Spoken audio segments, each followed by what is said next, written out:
Hey guys, it's Jacqueline over here at Homeschool Hangout.xyz. And today we are talking about sick kids and homeschooling. How do you count their attendance? What do you do with them? All those kinds of details. If you like these kinds of videos, do me a favor, thumbs up, like, subscribe, all the things. And let's get into it. Okay, so I was trying to figure out what I was going to film today that was going to be kind of a low stress video. I'm having a crazy week. I'm currently working on building a website for somebody, and my husband is sick. And so I thought this is the perfect video to film because I get asked about what to do when people's kids are sick all the time. So, first, we're going to talk about attendance, and this is going to be per the state you're in. In California, the law reads something along the lines of, because I'm not reading it right now, you must keep attendance and mark absent when your children are gone more than half of the school day. Now, full disclosure, I'm pretty loosey-goosey with my attendance. Unless my kid's on a work permit and I need to count it for that legal reasons, I'm pretty loosey-goosey because we are an always learning household, always. So I consider it school all the time, baby. And so it's up to you how much your kids have to do and be coherent and all of that stuff to be marked as present for school. Or in my case, I only mark absences. So for me, if my kids are awake and reading part of the day or watching movies or can do a learning activity that's like low stress, I don't care. I've watched many movies in public school. I've done many tanagram puzzles in public school and called it school. I've had many days of recess. I've had many days of thumbs up, 7 up, all of it. So I am personally not very stringent as far as what you count a school day and what you count as half a day. That's all said. You do you, boo. You use your judgment. But when those kids are sick, and I am considering it a normal learning day, call it a school day if you'd like, what do you do with those kids? Especially, like my husband, he's been sleeping all morning. I understand he's not a child, but he's been sleeping all morning, but he'll be up this afternoon. But probably won't be up to doing his normal stuff like any student. So what do? Well, there are a few things that we always like to do. One, of course, is reading. Reading. Reading is kind of our mantra for school. 365 days a year. Don't know what to do for learning. You need to go read a book. And they don't even always have to be nonfiction books. So reading is always great. But frankly, sometimes you just don't feel up to it. I know. Gasp. There are some people who don't want to read when they're sick. So what do you do then? There are so many great documentaries, great historically based movies, great literature based movies for all ages, for all kids. So, you might not want to turn on Pride and Prejudice for your kindergartner. I'm just saying, I know I say start them young, but they may not enjoy that when they don't feel well. But there are so many things from American Girl. The dolls, they have movies. They do. They really do. To, the documentaries are so interesting. I do say that as such a dork. As a kid, when I was homesick, my stepdad would turn on and then he'd go off or sometimes watch them with me.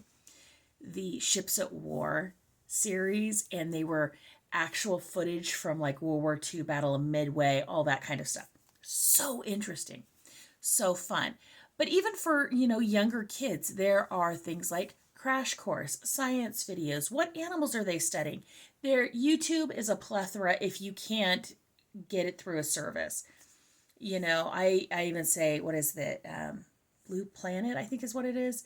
I'm trying to remember. So Richard Attenborough specials. Those are fantastic looks at nature. And they're very relaxing, frankly. Those are the things that, when I don't feel well, I'm laying on the couch, that's what I watch. But guess what? That can be school. Because they're learning, and then later just discuss it with them. If there's something you're reading specifically in history or in literature, go find a version of that. Going back to the trash they showed us in high school, Um, the one of the freshman English classes, not my teacher, showed what we like to call the naked Romeo and Juliet. I think it's the Zepparelli, I think is who it is who made it. You see some backsides naked, and yeah. My world history class instead, I mean world literature class instead, showed the Mel Gibson Hamlet for days in class. That's like all we did for a week. So, I mean, yes, yes, you can find so many things on just about any subject. And then on top of that, there are, like I said, there's the YouTube videos. My friend Leslie has a science channel that has some really fun videos that even if your kids aren't learning it right now, it's going to be information in.